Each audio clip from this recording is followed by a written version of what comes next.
अभी आपके सामने जो पंक्तियां पढ़ी गई हैं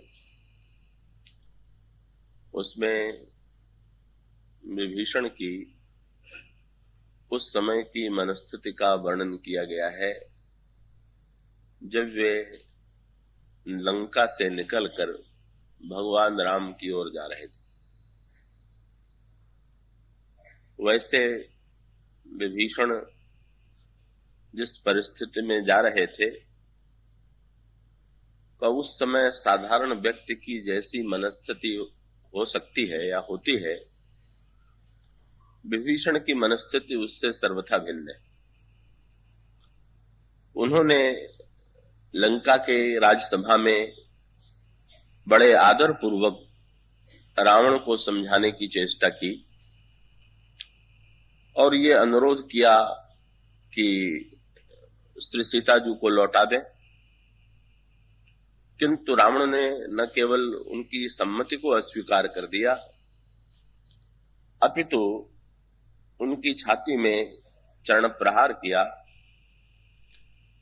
और प्रहार करते हुए यह कहा कि अरे दुष्ट, तू मेरे नगर में रह करके भी शत्रु से प्रेम करता है, इसलिए तू उन्हीं के पास चला जा।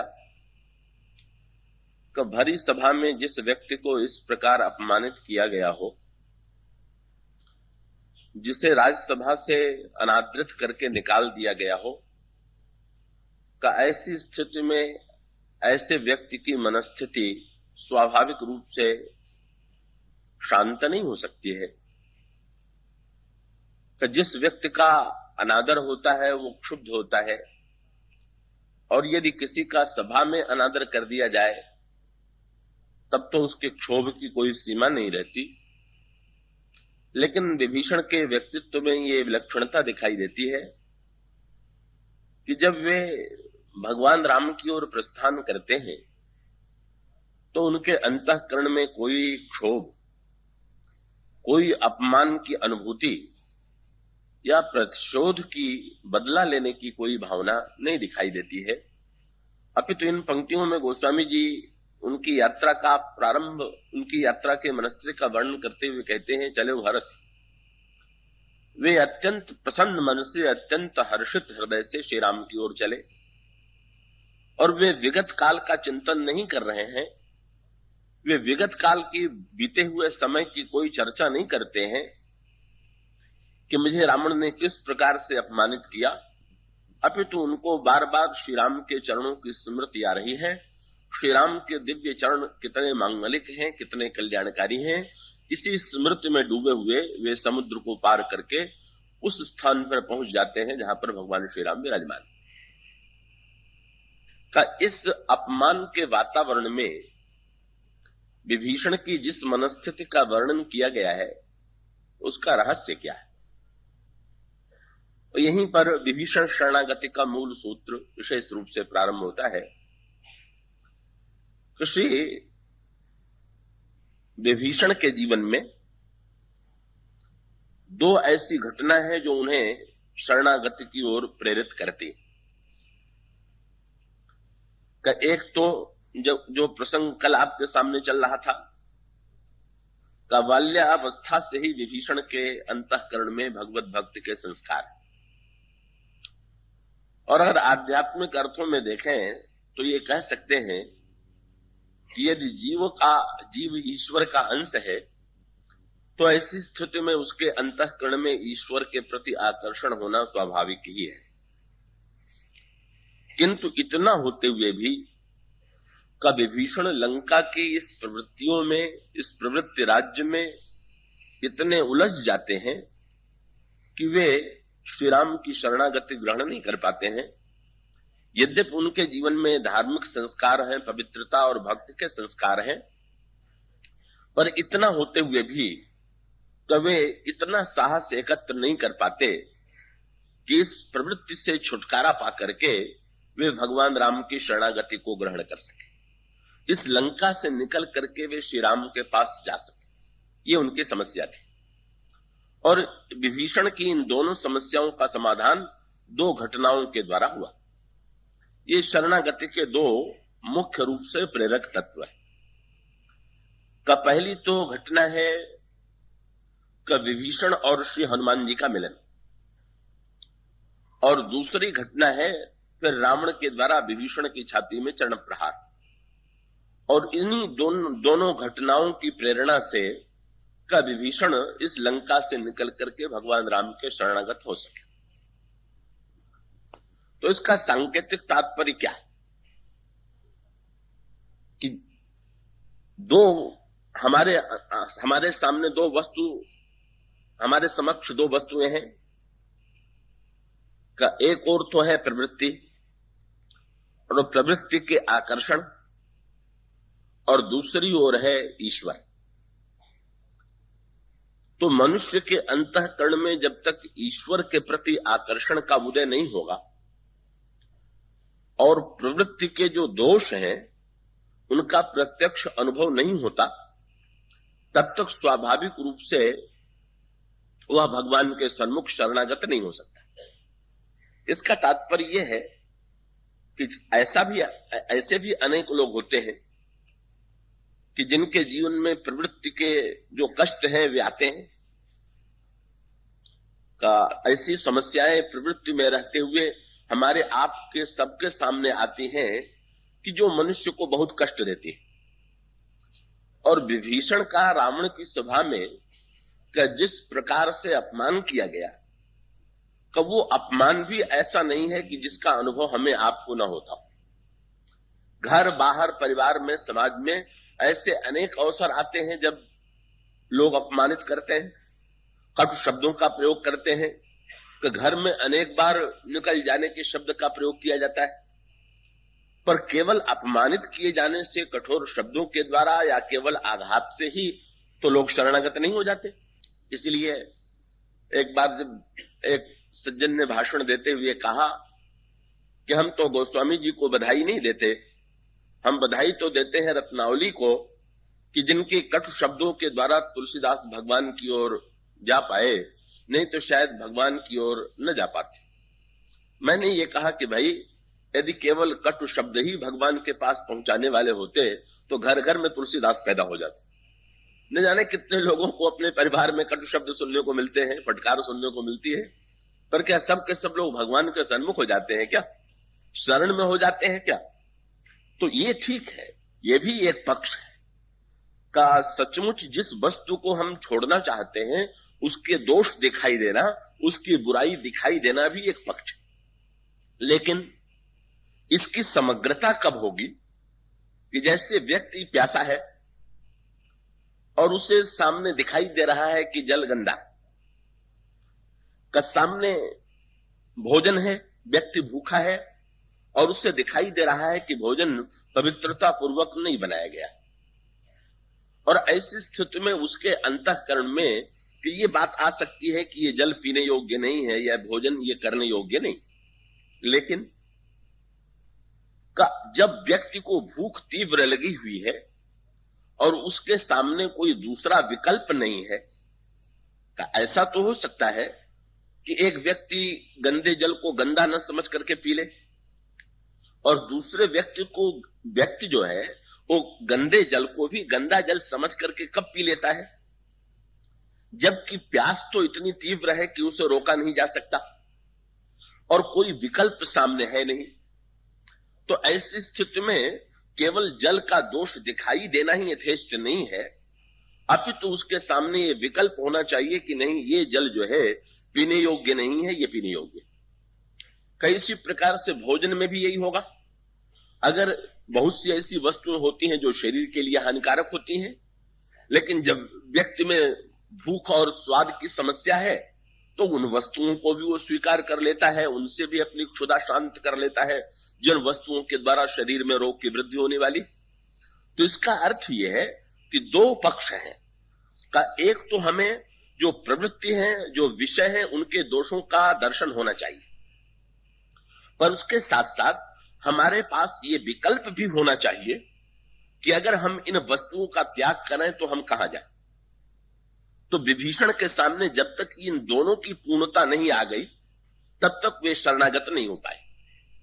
कब वे लंका में तो न जाने कितने वर्षों से रह रहे थे और रावण का आचरण उनके सामने प्रत्यक्ष दिखाई देता था। पर रावण का आचरण प्रत्यक्ष दिखाई देने पर भी का विभीषण का रावण को छोड़ करके तो नहीं जा सके। ये बड़े स्पष्ट, बहुत स्पष्ट दिखाई देता है। तो ऐसी स्थिति में इसका रहस्य क्या है कि विभीषण का रावण के दोषों को देखते हुए भी दो कारणों से रावण को पूरी तरह से नहीं छोड़ पाते। मैं आशा करता हूं कि आप एक एक शब्द ध्यान से सुनें। एक तो ये है कि उनको लंका के दोष तो दिखाई देते, रावण के दोष तो दिखाई देते, पर रावण के दोष के साथ साथ रावण में गुण भी दिखाई देता है, पहली बात। और ये बड़े महत्व का अंतर है। किसी वस्तु को हम तब छोड़ पाते हैं जब उसमें हमें केवल बुराई ही बुराई दिखाई दे। जब बुराई और अच्छाई दोनों दिखाई देगी तो स्वाभाविक रूप से उसको पूरी तरह से छोड़ना हमें संभव नहीं होगा। तो इसका अर्थ ये हुआ कि ये जो दुर्गुण है या जो बुराइयां हैं, ये मनुष्य के जीवन में छूट क्यों नहीं पाती। जैसे किसी व्यक्ति को कोई रोग हुआ है, तो रोग होने पर उसे ज्ञात है कि ये शरीर के लिए हानिकारक है, लेकिन फिर भी नहीं छोड़ पाता। एक व्यक्ति मिष्ठान्न नहीं छोड़ पाता, उसके शरीर के लिए वो नहीं, स्वस्थता कारक नहीं। एक व्यक्ति खटाई नहीं छोड़ पाता, उसके लिए शरीर के लिए अस्वस्थता कारक है। पर छोड़ क्यों नहीं पाता? क्योंकि उसमें जो परिणाम होगा वो तो बाद में होगा, और उसको स्वाद की अनुभूति प्रत्यक्ष होती। स्वाद तुरंत मिलता है और हानि बाद में होगी। तो जो तुरंत मिलता है उसका आकर्षण उसको इतना आकृष्ट कर लेता है कि स्वाभाविक रूप से वो सोच लेता है कि चलो भाई इस समय तो स्वाद ले ही लें। शायद हो सकता है कि इस वस्तु के द्वारा उतनी हानि न हो जितनी हानि की संभावना है। और इसका अर्थ यह है कि बुराई के प्रति पूरी तरह से हमारे अंतःकरण में बुराई उत्पन्न होनी चाहिए। कई बार आजकल कई समालोचक लिखते रहते हैं कि गोस्वामी जी ने रामचरितमानस में रावण की इतनी निंदा की, पर रावण महान पंडित था, रावण में अनेक महान सद्गुण थे। तुलसीदास जी ने रावण के प्रति बड़ा अन्याय किया, उन्होंने रावण के गुणों का वर्णन नहीं किया। तो मैं तो यही कहूंगा कि यदि रावण से छुट्टी पाना है तो रावण में गुण ढूंढ करके तो हम रावण को पास में ही बनाए रखेंगे। यह अर्थ है। रावण में जब तक एक भी गुण दिखाई देगा, एक भी विशेषता दिखाई देगी, ये इसका सांकेतिक प्रसंग आता है श्रीमद् भागवत में कि कंस वसुदेव और देवकी को रथ पर बैठा करके ले जा रहा, क्योंकि विवाह हुआ है। देवकी कंस की बहन है, और जब रथ पर बैठाता है तो सारथी को हटा करके स्वयं कंस रथ हाँकने लगता है। तो अब इस प्रसंग में कंस का चरित्र बड़ा उदात्त लगता है कि सारथी का काम स्वयं ले लिया। अपने बहन के प्रति या अपने जीजा के प्रति, अपने बहनोई के प्रति इतना आदर है कि स्वयं रथ पर बैठा करके ले जा रहा है। अब श्रीमद् भागवत में जो प्रसंग आता है वो बड़े महत्व का है। क्या कि अचानक आकाशवाणी होती है कि तुम जिसको रथ पर बैठा करके ले जा रहे हो, इसके गर्भ से जो 8वां पुत्र होगा वो तुम्हारा विनाश कर देगा। अच्छा, आप ये विचार कीजिए कि इस आकाशवाणी की क्या आवश्यकता थी। अगर 8वें पुत्र के द्वारा का संहार होना है तो ठीक है, देवकी के 8वें पुत्र से देवकी का 8वां पुत्र जन्म लेता और कंस को मार देता। पर आकाशवाणी में कंस को सूचना देने की क्या आवश्यकता थी? ये विचित्र बात। बल्कि हुआ उल्टा। कब वो तो बड़े आदर पूर्वक ले जा रहा था, लेकिन जब ये सूचना उसको प्राप्त हो गई तो तुरंत रथ से कूद पड़ा और देवकी का बाल पकड़ करके खींच लिया और तलवार निकाल करके देवकी का सिर काटने के लिए प्रस्तुत हुआ। आकाशवाणी का उद्देश्य यही था क्या कि पहले प्रसंग को पढ़ करके कंस में गुण बुद्धि दिखाई देती है कि भाई कुछ भी क्यों न हो, कंस बड़ा सभ्य था, बड़ा विनम्र था, बड़ा निरहंकारी था कि जो स्वयं अपने बहन को रथ पर बैठा करके रथ हाँक करके ले जा रहा था। तो आकाशवाणी का उद्देश्य क्या था कि कंस के प्रति कंस का जो वास्तविक स्वरूप है वो दिखाई दे जाए। कंस का प्रदर्शन जो है लोगों के अंतःकरण में भ्रम की सृष्टि न करे, इसी के लिए आकाशवाणी ने ये स्पष्ट कर दिया कि अगर सचमुच उसके अंतःकरण में विनम्रता और प्रेम होता तो इसको सुन करके भी वो मौन हो जाता कि यदि मेरा ऐसा ही प्रारब्ध है और मेरी इसी प्रकार से मृत्यु है तो जाने दो, इसमें मेरी बहन का कोई दोष नहीं है, विधि ने मेरी मृत्यु इसी प्रकार से लिखी है। लेकिन नहीं, जब वो तलवार से सिर काटने लगता है तो आकाशवाणी का ईश्वरीय उद्देश्य यह है कि कंस को जब कंस के रूप में आप पहचान लेंगे तो ही कंस से दूर रह पाएंगे। जब तक कंस के कंसत्व को, उसकी स्वार्थपरता को नहीं देखेंगे तब तक उससे दूर रहना संभव। और उससे भी बड़ी विलक्षण बात क्या है वो भी आपने सुना होगा कि फिर कंस को समझाया गया तो कंस ने प्रसन्न होकर के ये कह दिया, कंस को वचन दे दिया वसुदेव ने कि देवकी के गर्भ से जितने पुत्र उत्पन्न होंगे मैं सबको आपको दे दूंगा। और उन्होंने अपने वचन का पालन किया। प्रथम पुत्र हुआ तो लेकर के गए। फिर कंस का एक सुंदर चित्र दिखाई देता है कि कंस कहता है कि नहीं नहीं, मेरे लिए तो संकट 8वें पुत्र से है, इसलिए मैं इस पुत्र की हत्या क्यों करूं, इसे तुम ले जाओ। लगा कंस दयालु भी है, उसके हृदय में कोमलता भी है। और तब कौन आ गया? देवर्षि नारद आ गए। और नारद जी ने आकर के लगता है संतत्व से बिल्कुल उल्टा काम किया। पहले आकाशवाणी ने सूचना दे दी कि 8वें पुत्र से तुम्हारी मृत्यु होगी, और फिर संत आए तो संत का कार्य तो उदारता और दूसरों की रक्षा करना है। संत ने कंस से पूछ दिया कि तुमने इस पुत्र को छोड़ क्यों दिया? कंस ने कहा महाराज, मेरे लिए तो 8वें पुत्र से संकट है, इसलिए अन्य पुत्रों को लेकर के मैं उनको दंड देकर के हिंसा का कठोर कार्य क्यों करूं। और तब कहा जाता है नारद जी ने 8 लकीरें खींच दी और ये कहा कि तुम गिनो अपनी ओर से। तो उसने गिना तो जिधर नारद बैठे हुए उधर 8वां आया। फिर नारद जी ने अपनी ओर से गिनना प्रारंभ किया तो जहां कंस बैठा हुआ था वहां 8वां हो गया। बोले पता नहीं देवताओं ने इधर से गिना है कि उधर से गिना है, तुमने बहुत भूल कर दिया। क्या अनोखी बात है। संत और ईश्वर, ये आकाशवाणी में ईश्वर बोल रहा है और ये संत की वाणी है, और दोनों का उद्देश्य एक ही, क्या कि जितनी कंस के प्रति जितनी आस्था बनेगी, कंस में जितने सद्गुण दिखाई देंगे कि नहीं कंस औरों के लिए बुरा है पर बहन के लिए अच्छा है, कंस कठोर है लेकिन तो उसके अंतःकरण में भी कोमलता की भावना है, निश्चित रूप से हमारे जीवन का जो कंस है उसे हम छोड़ नहीं पाएंगे। इसलिए कंस के कंसत्व को प्रकट करने के लिए सचमुच कंस ने जो ही सुना त्यों ही पुनः वसुदेव को आदेश दे दिया कि उस पुत्र को ले आओ, और उस पुत्र को पटक करके विनष्ट कर देता है। इसका अभिप्राय यह है कि कंस में सचमुच केवल गुण की भ्रांति होती है, सचमुच कोई गुण नहीं।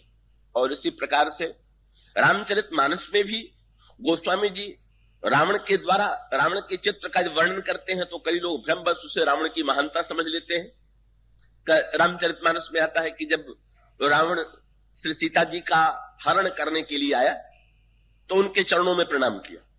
अब कई लोग इस पंक्ति को पढ़ करके इतने प्रभावित हो जाते हैं कि कहने लगते हैं कितना महान चरित्र वाला रावण था कि उसके मन में तो कोई दुर्भाव था ही नहीं, का वो तो अगर दुर्भाव होता तो प्रणाम करते।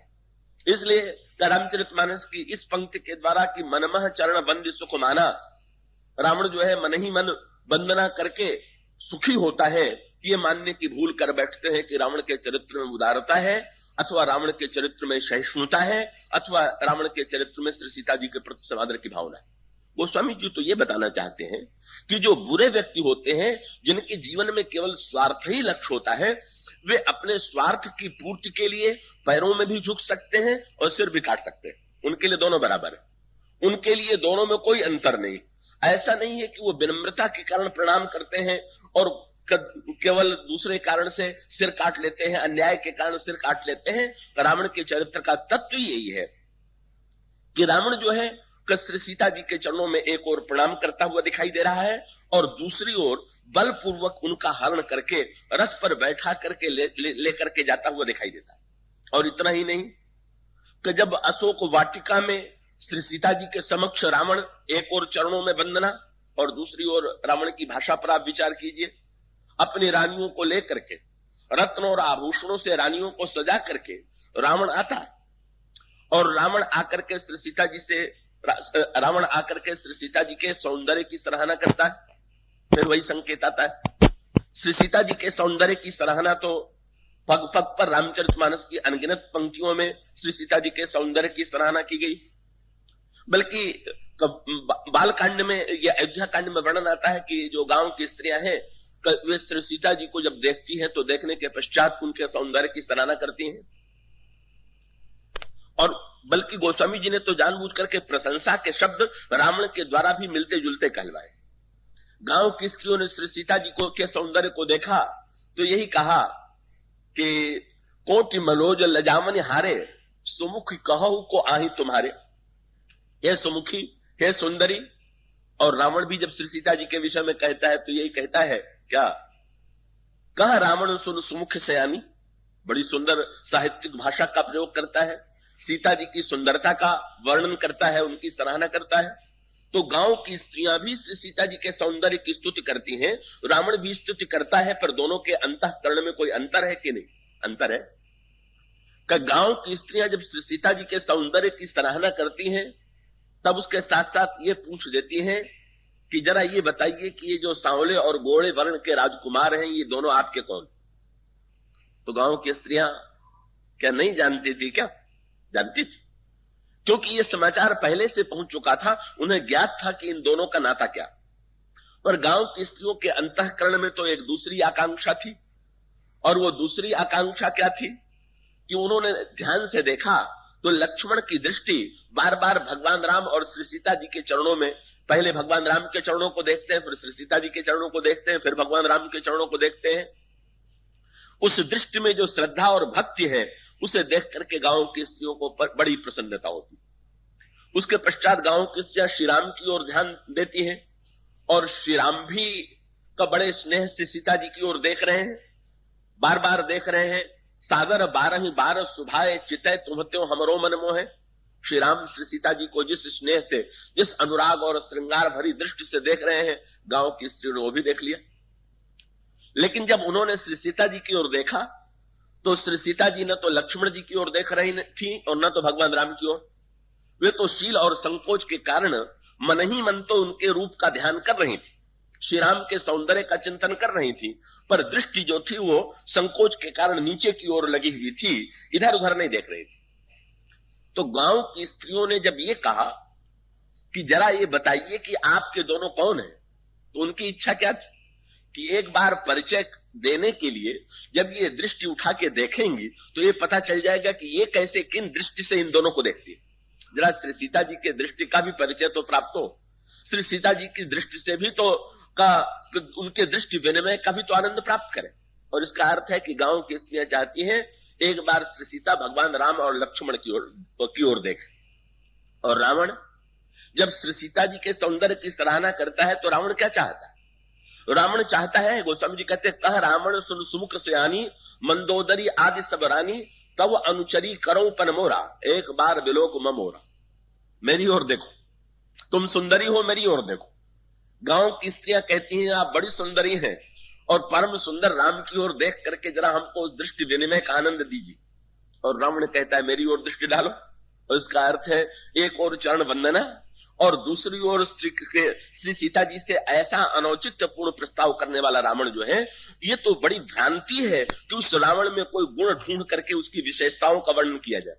अभी तो मैं कानपुर में था तो एक समाचार पत्र में निकला हुआ था कि महर्षि रावण का मंदिर टूट रहा है, कहीं कोई रावण का बना होगा स्मृति चिन्ह, और लोग उपेक्षा कर रहे हैं। तो जब रावण में ही महर्षित्व दिखाई देगा और रावण में ही सद्गुण दिखाई देगा, तब हम स्वाभाविक रूप से श्री राम के सद्गुणों के प्रति कैसे आकृष्ट हो सकेंगे?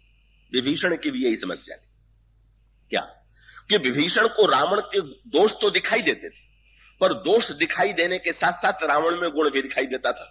और गुण क्या दिखाई देता था?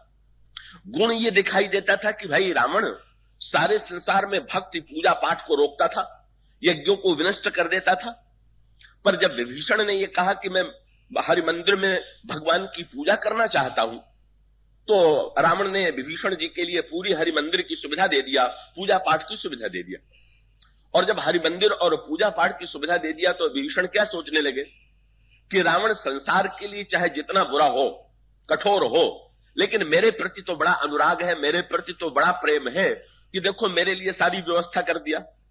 तो दो, एक कारण तो ये हुआ कि रावण में गुण दिखाई देने के साथ, दोष दिखाई देने के साथ साथ गुण भी दिखाई दे रहा।